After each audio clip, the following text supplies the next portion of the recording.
Hello and welcome to this recording of City to City Europe. Our vision is to create movements of the gospel in the cities of Europe, which in a key component of this is to train leaders and to help them to plant churches, to lead networks, things like that. And at a time like this, which this whole series is referring to, the spiritual health of the leader is a crucial thing. It seems like a lot of leaders, church planners, network leaders are innovating a lot, having a lot of workload extra. There's a lot of expected from people who are leading churches or who are pastoring other people. And the question we're trying to wrestle with today is how do we survive as pastors or spiritual leaders in this time? So how do we survive ourselves and how do we guard our souls? And I have two guests with me here. I have Sean Mullin from Ireland and Dominic Marx from Hamburg, Germany. We're happy to have both of you here in a time where a lot of us have many virtual conversations every day and a lot of stuff, a lot of opportunities out there. So what does the spiritual discipline of having a Sabbath or times like this, how does that look even a little different, or it doesn't look different but has different challenges maybe right now? How do you do that, or what do you think could be helpful? Okay, I can start. For me, it's helpful really to leave the the normal stuff or and to change places, because I'm the whole day in the apartment, and it's so much easier for me to go outside for a walk alone and to see maybe some trees in the next park, and that helps me a lot to walk, to not just to sit like the whole day sitting at the somewhere, but walk and being outside and being alone, because I'm around my family the whole day. And I had this thought it would be good to get up earlier than my kids because I would be alone. But this is really hard for me right now because I'm very tired. I sleep more than before, maybe because of the emotional stress, or I'm not sure. I'm very tired, so I don't get up early enough. So we have to plan this as a family to, that I can leave the house for maybe an hour, or going for a walk. That's great, Dominic. I think that I'm in a very different situation because it's just me and my wife here, and we're our children are looking after their children, so it's a very different situation. But I think that being able to cooperate together with your spouse to create a little bit of space in a situation where the family is together all the time. To be creative about that is really important, and helping each other so that each spouse has an opportunity for what they need, and perhaps what they need is an extra hour in bed. That may be the case. So it's finding out the best way of doing it. But I think that one of the things that has helped me a great deal is I was reading a book on prayer, and the illustration that helped me came from one of these ancient Christian writers from centuries ago. I can't remember who it was, but he talked about all of these kind of practical challenges that we face as we come to prayer, and the emotional challenges that we've been talking about as well, and about how we look at those things. And then he said that in prayer, what we do is we look at those things and we see them. And then we reach a moment where we look over their shoulder and we see God beyond them. And I've just found that so helpful when I come to prayer, whether it's on a walk or whether it's sitting in silence here, to move to a place where I'm conscious of these things, all these thoughts running around in my head, all these emotions that are there, all these practical things like I can hear one of the kids getting up in the room next door or whatever, but in those moments to remember that it's always possible for us to look over the shoulder of whatever the issue is, and to realize that beyond that, there is God still the same. It's like what David talks about, when I went into your temple, it's the same sort of thing. I remember the greater reality. I become aware of the greater reality. And I live in the knowledge and the reality of that, even though the thing that's in front of me hasn't changed. So, the children still get up and come in and interrupt us, or whatever it is. But to be in prayer is to be able to see the greater reality beyond that, to live in conscious awareness of it when the situations that are confronting us are what they are. Christian community is very important, and right now this is really a challenge. So this crisis really is a challenge to have like discipleship and fellowship with brothers and sisters. So it seems like the family unit, if you have a family, seems a very key, like even discipleship place, which normally when parents have children, I feel my sense is that in Europe there's not a very high focus on family, Christian life design, fellowship. Right now, this is really an opportunity for this. So I know that you love this idea. So how can that even be a very important thing for a pastor or a minister, to have this as a very vibrant and active family spiritual life? Yeah, that's a really good question. I think that our families, there's the temptation for us all in sort of ministry to see the family as something that gets in the way of our ministry at times, instead of seeing the family as our first ministry, that's what we are called to disciple. Excuse me, to disciple our spouses. We disciple each other, and then our children. And so I think that this opportunity of having the much greater contact needs to be something that's thought through very carefully, and recognizing that the challenges that it puts on us, because if we're used to having the children out at school most days for most of the day, then suddenly to have them there all the time is a huge challenge. So it's to build relationships that are right for the time that we're in. I think that's really important. It won't work if we're simply trying to lay down the rules and regulations and ensure that everybody sticks to the formula and sticks to the plan, because everybody is in a different situation now. So relationships are key.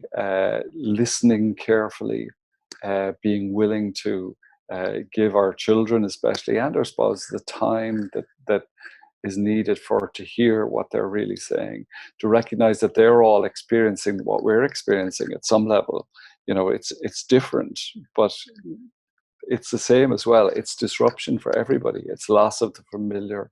It's loss of what we consider to be normal and enjoyable.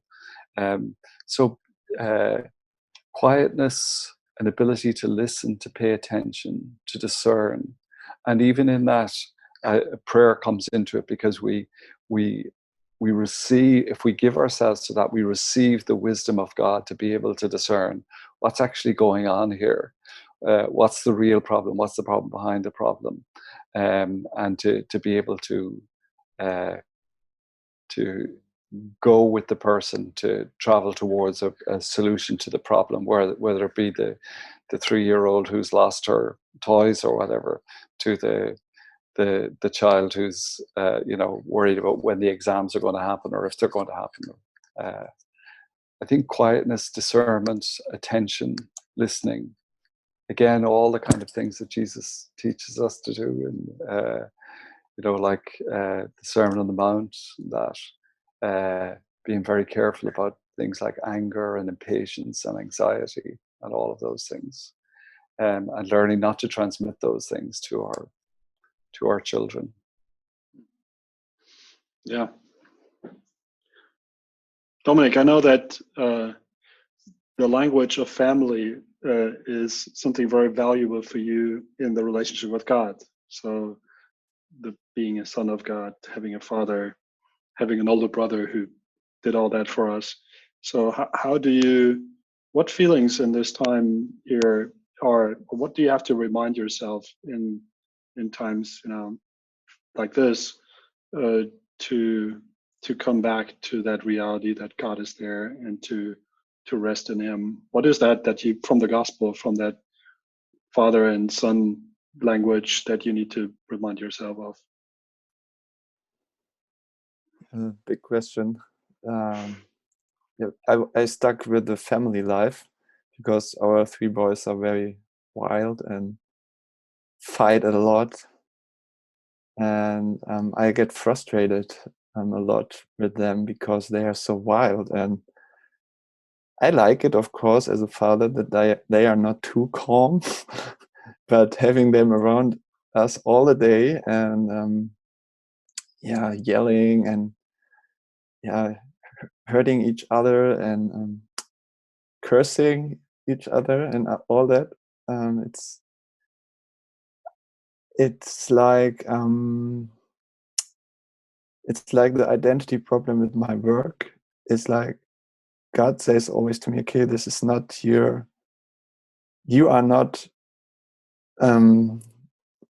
that what the result is of your raising your kids, and you are not, this is not your identity, how well they are. So yesterday night I want to talk to Debbie about this, and I wanted to say, okay, I think our boys are really on a good track, but I stopped talking because I think, no, they are not.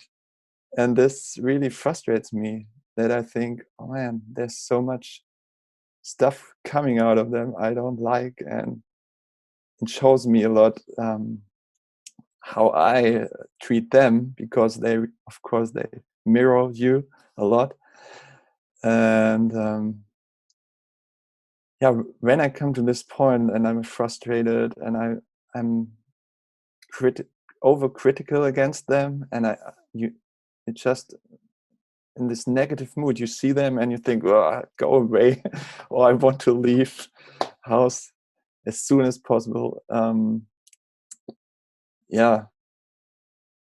I have these moments then sometimes. God gives me that I can reflect on this and pray and see, okay, I am my boys. So I am this, totally the same. I was when I was a kid, of course, and now I'm still.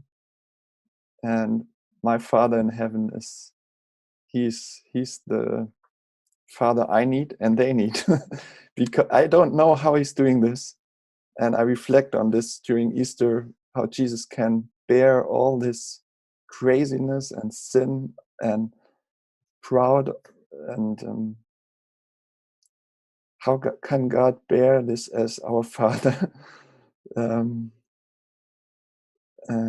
still love us and see us as his beloved children. So, and enjoys us. He even enjoys us. So it's hard to believe sometimes, but it heals my critical thinking against my boys. And but I can't remember it often enough. So it's in the next moment there's a fight and you're in the middle of it, and there's heat and emotions, and it's like Sean said, this is the reality I need to step in, and I need to go the way, but over the shoulder. There's always God, and remember, and sometimes I hear his voice. I am this perfect father, you are not. And it's okay. Yeah. Well, that's probably a good. I mean, some people really, the challenge is that they're very much pushed into their family reality, and they can't just run away to work or their ministry or something like that. They're now at home. And for some people who don't have kids or even are single, it's sometimes even silence is is the big problem, or being disconnected, and it's actually a big challenge to not meet people uh, to have a spiritual life. Maybe Sean, you can relate to that. You're not having kids at home now; it's very silent. But I mean, for both of these, the challenge is different. But what both of those have to focus on is really maybe some simple spiritual disciplines. What to do.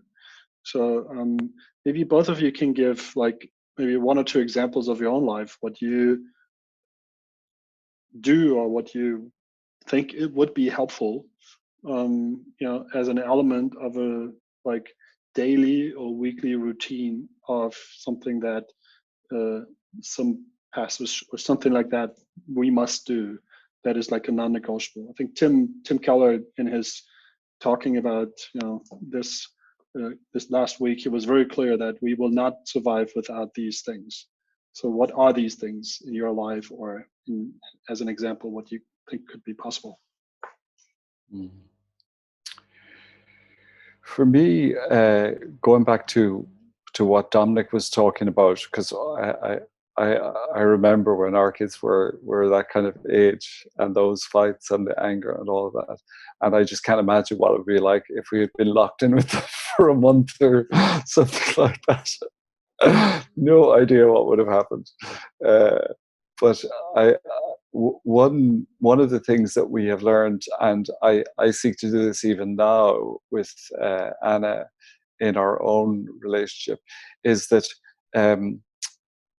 always notice the light first. Because we tend to be fault finders. So with our kids, with our spouses, with others, we tend to notice what's wrong.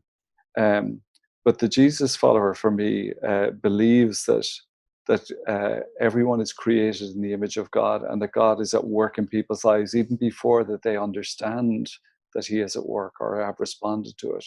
And part of our challenge, and for me this is a spiritual discipline, is to look for that, and to look for the light, and to see God at work in situations where it doesn't seem to be the case. And as Anna and I have practiced this over the years, one of the things that it has amazed us is that when you start looking, you can always find it. It's always there. Brothers, it's been a pleasure to talk with you about this. It could go on forever, but yeah, we don't have too much time. So thank you very much. I hope this has been a help for you, and the conversation was inspiring and renewing and refreshing. Hope that it will be helpful for those who listen to it as well. And yeah, please let us be a movement, City City, that is about gospel renewal in our own hearts first, and then in our churches and our cities. And thank you for all the good insights and ideas and reflections, Sean and Dominic. Thank you for your time. And goodbye for another call that we will do maybe soon. All right.